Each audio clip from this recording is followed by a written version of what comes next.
Nobody expected such a turn of events in the case of the disappearance of the 8-month-old girl. Early in the morning on April 29th, 2023, a call came in at the Rostov Police Department, No. 5. When the officer picked up the phone, a piercing female scream came from the other end of the line. A man broke into our apartment. He threatened me. I tried to stop him, but he pulled out a gas canister. Then everything went hazy. I lost consciousness, and when I woke up, I realized that my daughter was gone. The woman recounted. The rapid response team immediately headed to the specified address. At that moment, they had no idea what the outcome would be in this, without exaggeration, horrifying story. The woman who called the police was named Anastasia Chernyshenko. She was born in 2000 in the Stavropol Krai, and according to acquaintances, had been quite an unusual personality since childhood. She studied well, was sociable, but, always had her own ideas. Once something got into her head, even if it was a completely silly idea, you couldn't convince her otherwise. She didn't even like her hometown. She wanted to leave for a big city and become a doctor, said one of Anastasia's former classmates. That's exactly what happened.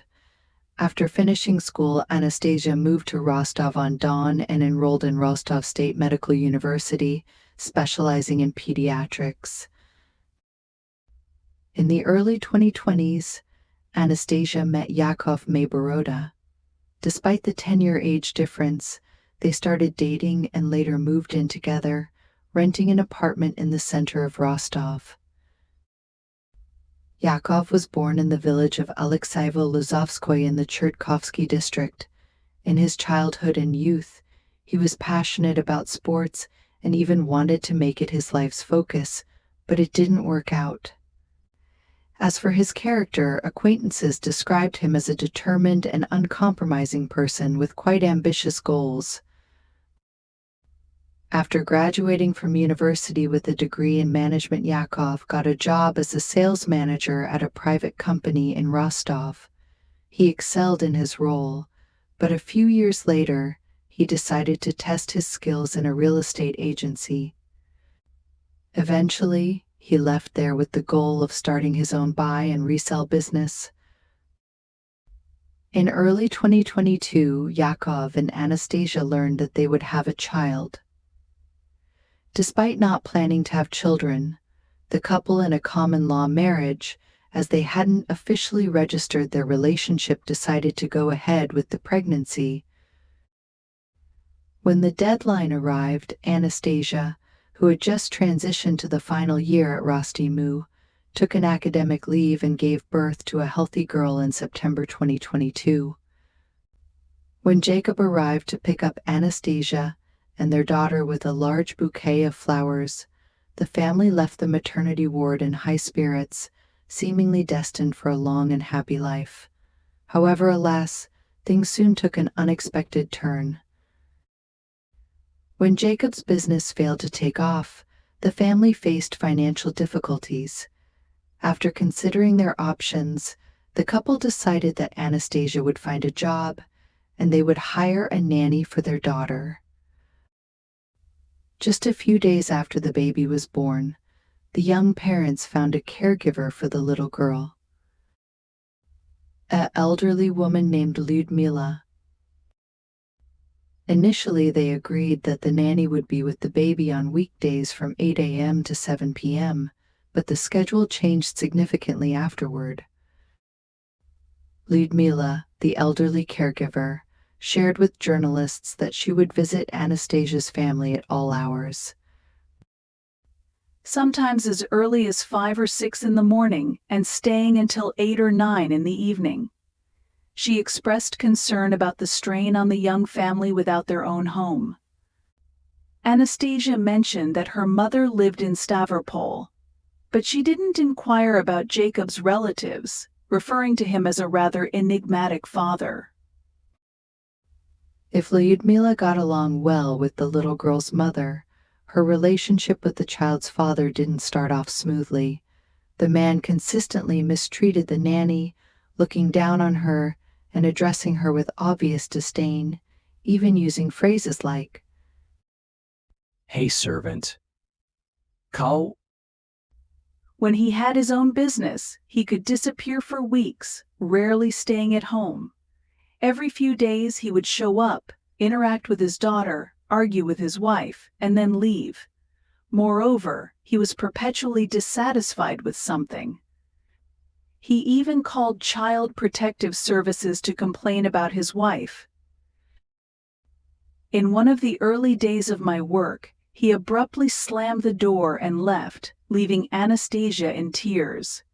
I tried to console her, saying, "Live for your daughter." It seems that Jacob and Anastasia were content with such a life because, after heated arguments, they would reconcile within a few days or weeks, only for the cycle to repeat itself. Their relationship appeared to thrive solely on negative emotions generated by their quarrels. It's challenging to explain their coexistence in any other way. At the end of 2022, the young family moved to the Suvorovsky microdistrict in Rostov, renting an apartment in a 16-story building on Platon-Klady Street. According to neighbors' accounts, Jacob and Anastasia's life remained unchanged. They lived from one quarrel to another. Some described them as pleasant people, while others witnessed their frequent arguments. "These are my neighbors. They have always been calm and reasonable.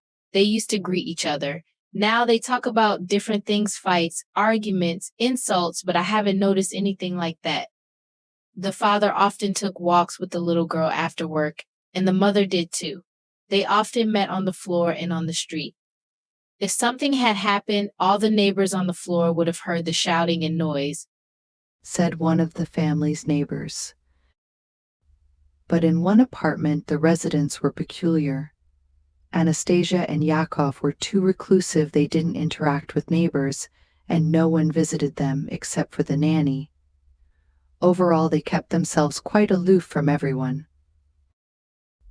Until recently, the family lived their usual life, until in early 2023, Anastasia was fired for stealing cosmetics from a store where she was working part-time. The couple faced financial problems again. I was afraid of Yakov. He seemed deranged. Several times he almost attacked me and insulted me. Then, in February, they stopped paying. I had to ask my husband to call Yakov, and only after that did they transfer the money, said Lyudmila. After such an unpleasant breakup, the nanny couldn't help but warn her colleagues about negligent employers and posted a relevant message in the local community. A strong warning for nannies in Suvorovsky and elsewhere. Anastasia and Yakov hire nannies, pay for a week, and then the mother starts crying, claiming her husband left her, and she can't afford to pay. She plays on sympathy, putting on a tearful act that she's poor and unhappy. The husband himself calls her to court because she drinks. It's true. He would leave her, act irrationally, even tried to fight me in front of the child, and refused to pay for my services. Thanks to my husband, he called him, and he immediately paid. He's completely unstable. She attacks nannies on the street, insults them. Shameless, threatening. Don't get involved with them. Protect your nerves, time, and your health. Lyudmila seemed to have a premonition that this wouldn't end well. Unfortunately, she was right. After being left without a nanny and unable to hire a new one, Anastasia had to take care of the child herself. Unfortunately, she struggled with it.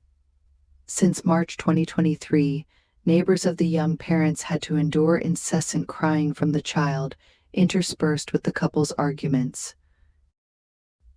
Yakov clearly disapproved of how Anastasia treated their daughter, yet he showed little interest in helping her. Instead, he preferred to solve problems through frequent quarrels, and at times he even raised his hand against his wife. On April 28th, another argument unfolded between the spouses, following a familiar script. This time, jealousy was the trigger. Yakov felt jealous of Anastasia's former colleague. I was holding our child in my arms. My husband was shouting. Then he became aggressive, swinging his arms and legs. He accidentally bumped into me. Our daughter started having seizures, so I laid her on the bed. As a medical professional, I knew it was too late. There was no saving her. That's why I decided to end her suffering. Anastasia later recounted during questioning. The spouses understood the severe punishment they faced for such a horrifying crime, so they decided to conceal the evidence. They went to the kitchen, where they took a meat grinder and knives. I won't describe the gruesome details, but I'll mention that they ended up with 8 bags, which they placed in the freezer, intending to hide them later outside the city. Next, Yakov and Anastasia needed to devise a plan to explain their daughter's sudden disappearance. During their brainstorming, the girl's idea prevailed. Meanwhile, on the evening of April 28th and into the following night, many neighbors of the young couple noticed an unusual silence emanating from Yakov and Anastasia's apartment. Not a sound could be heard. It was suspicious.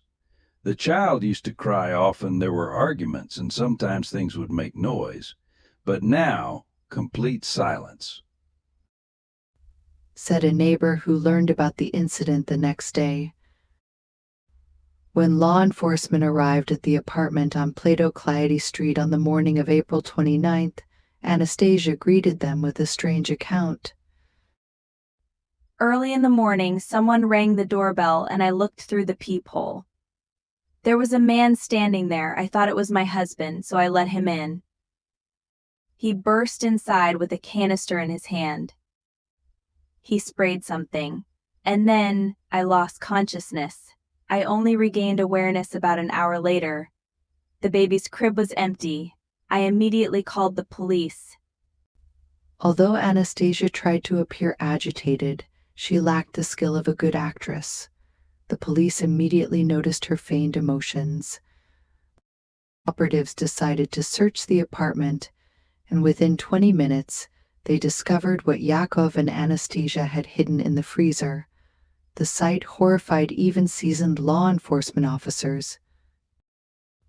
According to forensic examination, the cause of their daughter's death was asphyxia. In other words, had the young parents sought help, the child could have been saved. Despite their attempts to conceal the crime, many assumed the couple was mentally unstable. However, a forensic psychiatric examination revealed otherwise. Neither Yakov nor Anastasia suffer from any illnesses or disorders. Therefore, today both of them remain in pretrial detention CISO. Interestingly, while the wife initially provided incriminating statements immediately after their arrest, during the investigation, the suspects retracted their confessions and began shifting blame onto each other. In April 2024, the case that shook the entire city of Rostov finally reached the courtroom, and the initial hearings have taken place. During these proceedings, Anastasia's defense insists that she was unaware she was committing a crime because she was under the influence of illicit substances found in her bloodstream, specifically at very low levels. There were reports online suggesting that Yakov also allegedly used substances, but the results of his medical examination did not confirm this. Consequently, the lawyers representing him, he has two, just like Anastasia, opted for a different defense strategy. The defense argues that there is no DNA evidence of Yakov on the meat grinder and knives, only Anastasia's DNA is present. Additionally, Yakov left the apartment on April 28th at 5 p.m., while experts couldn't pinpoint the exact time of his daughter's death. Based on this, the prosecution cannot prove his involvement in the crime. However, the Rostov Oblast prosecutor's office remains resolute, repeatedly stating their intent to seek maximum punishment for the accused.